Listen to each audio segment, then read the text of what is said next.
9 minutes. Please, I can't breathe. 29 seconds. Mama.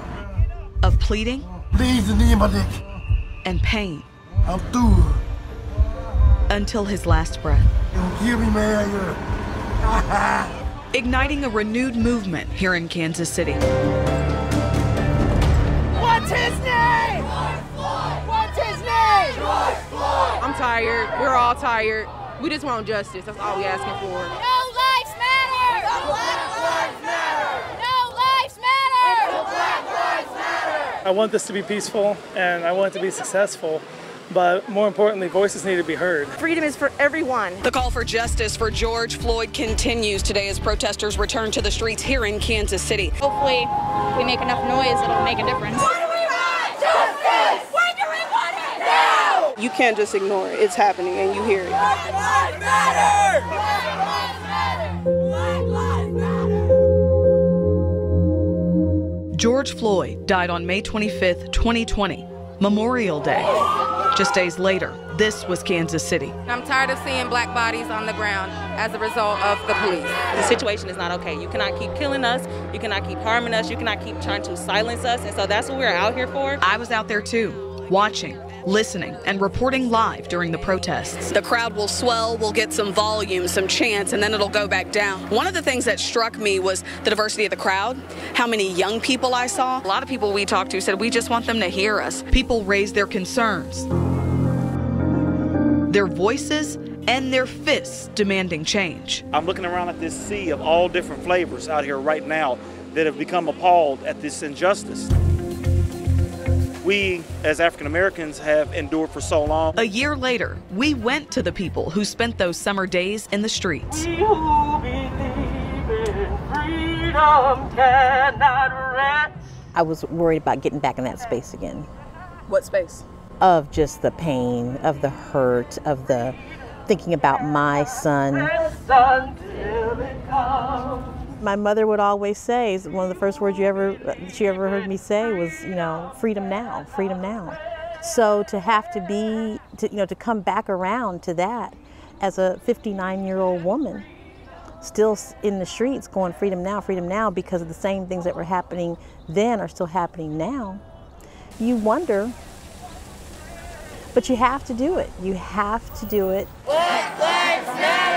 We marched in South Kansas City, we marched in Brookside, we marched in Prairie Village. I saw people coming out of their homes in Prairie Village cheering as we're walking down the streets. Olathe, Overland Park. It was like, it wasn't just a moment, it was like a movement. But peaceful conversations changed to canisters of tear gas after some people in the crowd violently assaulted police with whatever was available. During the first few days, 20 officers were injured by objects thrown at them, one hospitalized for a head injury, and another hospitalized with a lacerated liver. People are backing up. Here comes the gas. Here comes they are pelting the officers with water bottles right now.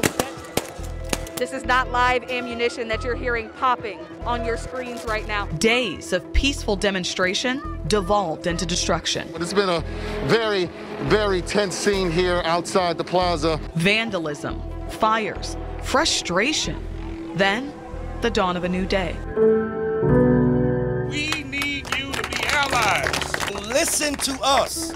We are not dangerous, we are passionate. The pastors started preaching. How do we hold ourselves accountable one to another? A year later, I locked eyes with some of the same faith leaders who felt called to respond and asked what led them there. It is this yearning for the greater good of community. Ron Lindsay, Randy Feeke, and Adam Hamilton lead congregations in South Kansas City and Leawood. Where does your faith inform your activism? I think they're one and the same. I want to thank everyone for showing up today. Leading him to the front lines of the protests, bullhorn in hand. I can pray all day long, but unless I respond to the answers that I get in prayer, nothing will change. So let's stay unified, please. Dozens of pastors showed up in the early days of the protest. Trying to speak truth to power, trying to speak up for justice, and at the same time, still being concerned for every person who's around there, which is, I think, what the prayer was for the police officers beforehand. When you hear Black Lives Matter, what does it mean? That we are absolutely relevant. You'll hear white folks who will sometimes say, well, all lives matter. We need to say all lives matter.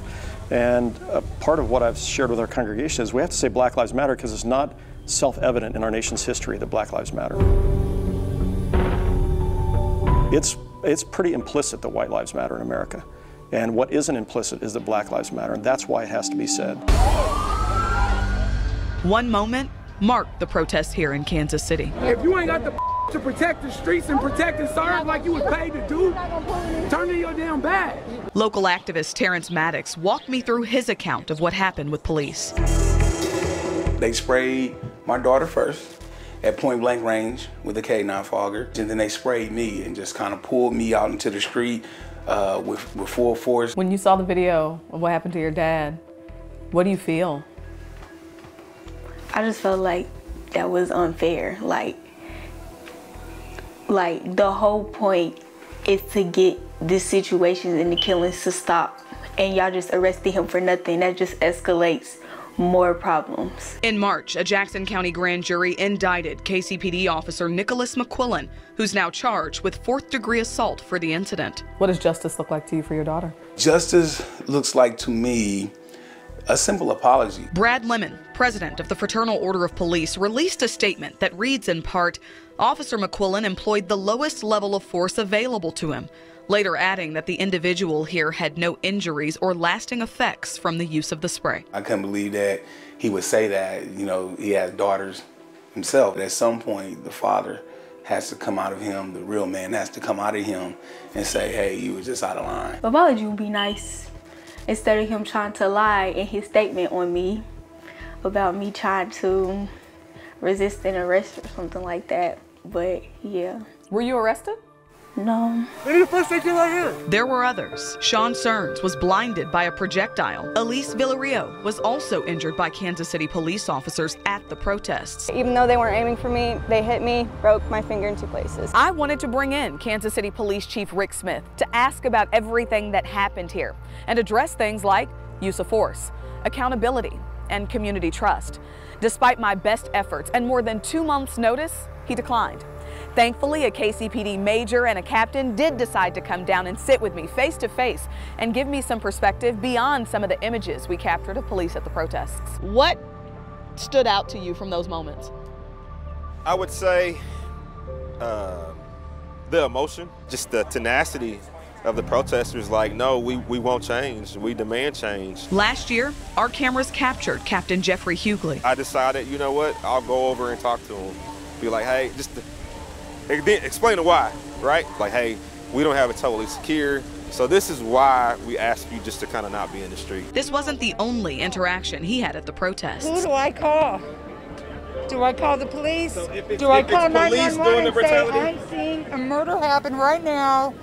I need your help. You got a cell phone? Do you have a cell phone? Yeah.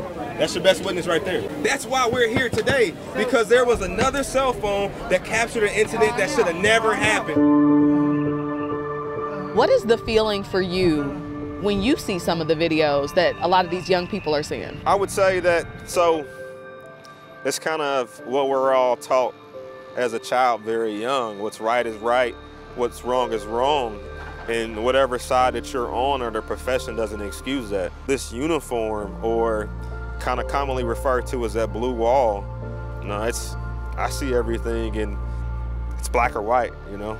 It's not much gray area or blue area. It's either right or wrong. But sometimes there is gray, a lot of it. Take this image of Major Joel Lovelady. We were getting rocks and bottles and a can of beans thrown at us. You know, various objects, and I believe they had already burned out a vehicle or two, and the assembly had been called unlawful, and they'd been given orders to disperse and directions of where to, and we had deployed gas. That was a long day. This was, for Kansas City, one of the first times that we were the target of the frustration. Some felt that frustration was misplaced. I've heard young men talk about the fact that they want their city back, that they know that there needs to be change, but to give it time. We saw rallies for police throughout the metro. One officer's wife painting a different picture of this moment. I want to show support for an industry and a profession that is, in my opinion, not getting the credit or respect that's due. The divide in our country captured in countless images of officers up close and personal with the protesters. How do you hear their message and say, okay, they want to see some change with how we do our jobs, but that doesn't necessarily mean that they have a personal beef with me? I'm very culture focused, right? So like, I always defend the why, but not the what. It's like, oh, well, they pulled him over, or they arrested him, or they took him to jail, or they had to use force. It's what they did. Let's get back and refocused on, okay, why they did this, or why do we do what we do, or why does the community need us? As the protests continued, KCPD altered its approach. We kind of disengaged. We're like, you know, if we don't have to be there, let's not be there. Did you feel like backing up a little bit helped? I think at times, absolutely it did help. If you could tell the people who were out here protesting, calling for change, one thing, what would it be? We hear you. We are definitely here for you. You have more allies than you think you have. I can't say that I necessarily understand being an Irish male or Caucasian male. I can be empathetic. I can seek to understand it. I can listen. Let me ask the follow-up. Okay. Are you there for them? Absolutely. We're there before the incidents of last summer. We're there now.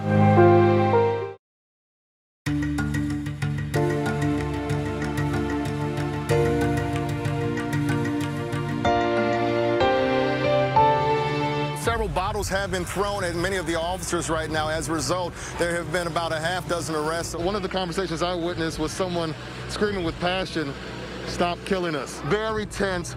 Emotions are running very high, the highest that they have been. Several police officers made their way here right now as they march forward, kind of with their shields in tow. My co-anchor Kevin Holmes covered the protests in the early days, live from the plaza, pointing our community toward the true heart behind the heartache.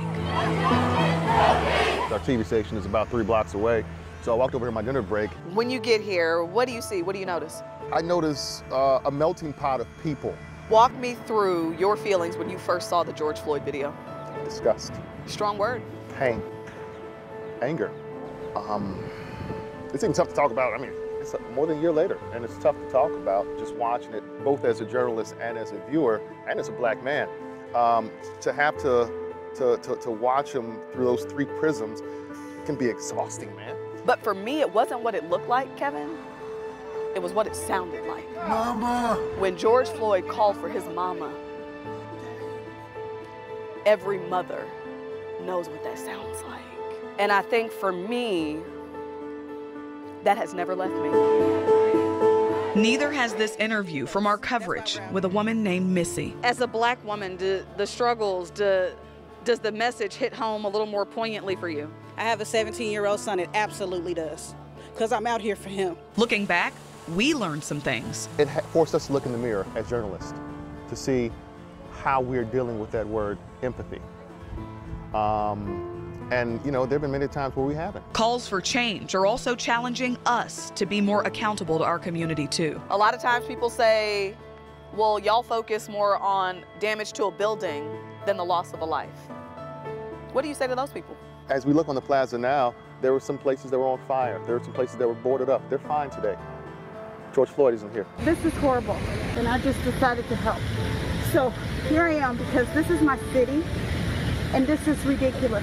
We had one of our large front windows that was damaged. So we returned to RE Store. The owner, CHYSALYN Huff, opened her doors for a conversation between local business owners from the Country Club Plaza with Keith Bradley from Made in KC and Chase McAnulty from Charlie Hustle. I'm gonna get emotional. It was really emotional for us. It was really emotional for me. Why is it so emotional for you? Because I don't know, because I don't care about my windows. That one moment was just another breaking point. For the first time, maybe white people felt that breaking in a way that we had never felt before. I don't think that's a bad thing. I mean, to add to that, the windows were, anything that happened to the store was inconsequential to what was going on.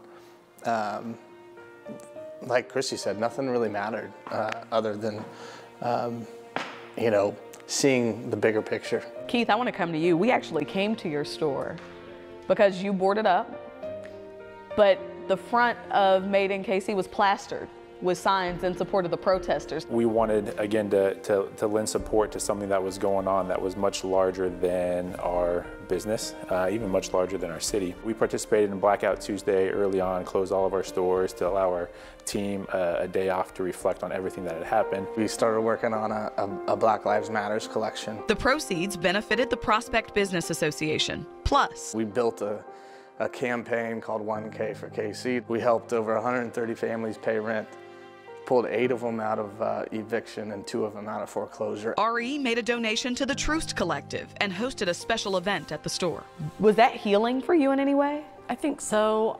It was natural for us to reach out to the Troost Collective because they are a group of people who they work with makers and artists, which is something, that's how we started our business. The hardest thing that you learned over the last year from the protests till now, and the most beautiful thing you've learned? Good question. I mean, the hardest thing I learned is probably what white privilege is. It's not that white people don't struggle, but we don't have that obstacle of the color of our skin. Realizing that Kansas City still has a long way to go, that as many great things we have about our city, when it comes to racial inequality, that is one of the biggest areas of growth we have in our city to overcome. And it's easy to forget that sometimes. It shouldn't be, but I think the protest brought that to light.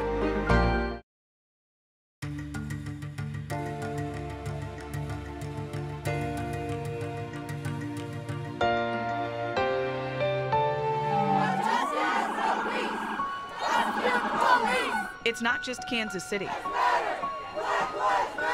Protests after the death of George Floyd popped up all over the country and the world. High school students in a little Kansas town made a big statement. It just made me really angry, and I just wanted to speak up and have my voice heard. They came up to me and they were like, you know, we want to protest, we want you to come, we want you to speak. And first of all, I'm just impressed that they want to even do something. Like you were alluding to, Coffeyville's not somewhere where you think there would be like a social justice movement. Justin Cartwright is a teacher at Coffeyville High School. My dad is from Coffeyville. His whole family is from here, so my 3 aunts grew up here. My grandfather was an educator here. People who are old enough to remember him still know him.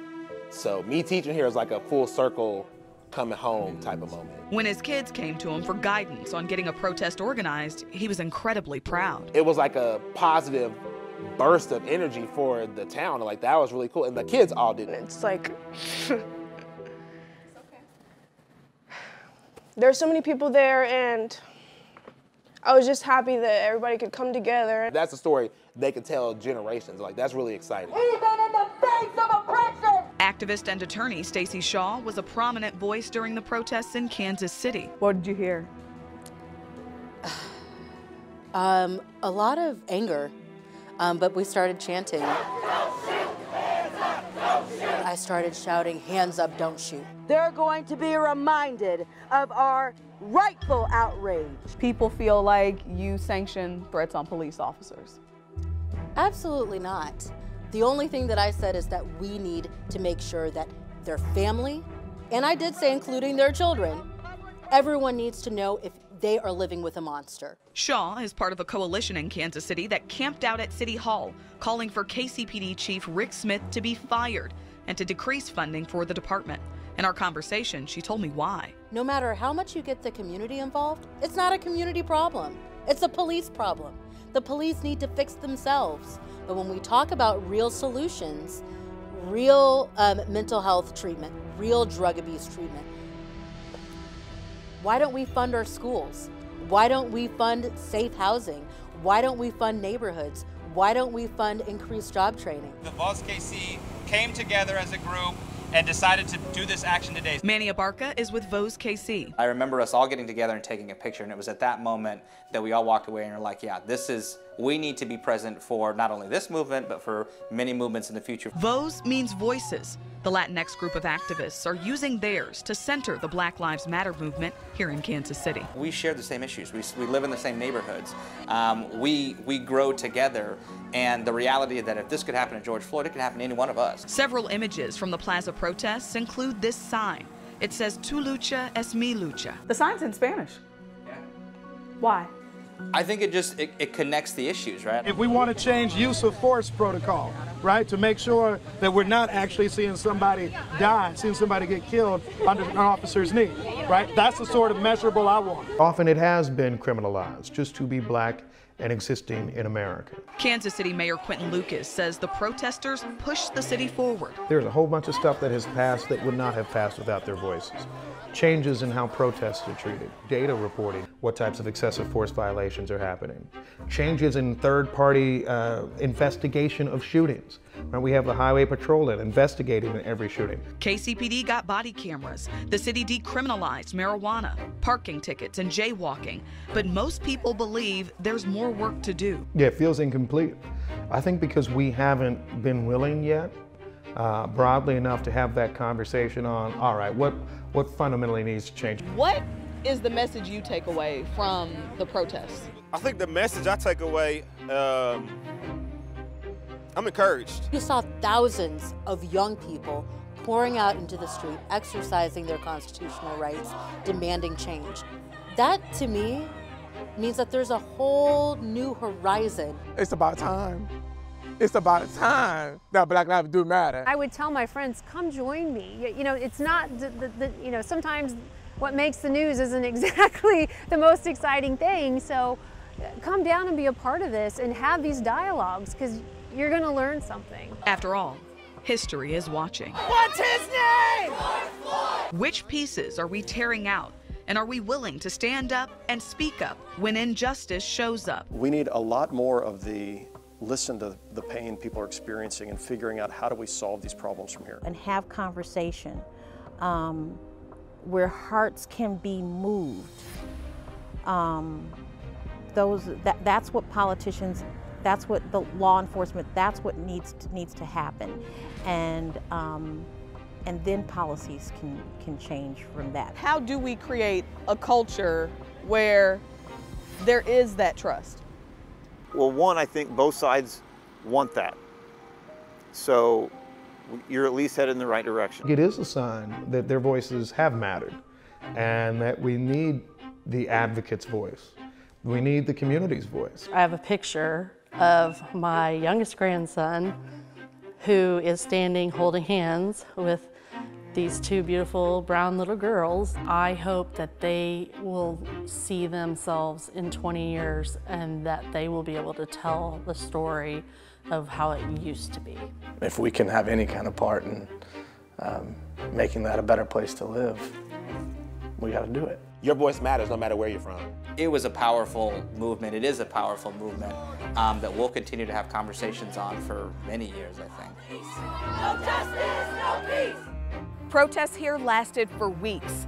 Thousands of people came to cry out with broken hearts, still hopeful that our community can rise from this. Looking back over the last year, what do you see? Are you listening yet? I'm Dia Wall. Sincere thanks to our partners at KCUR and the Kansas City Public Library. This was 929, the minutes that moved Kansas City.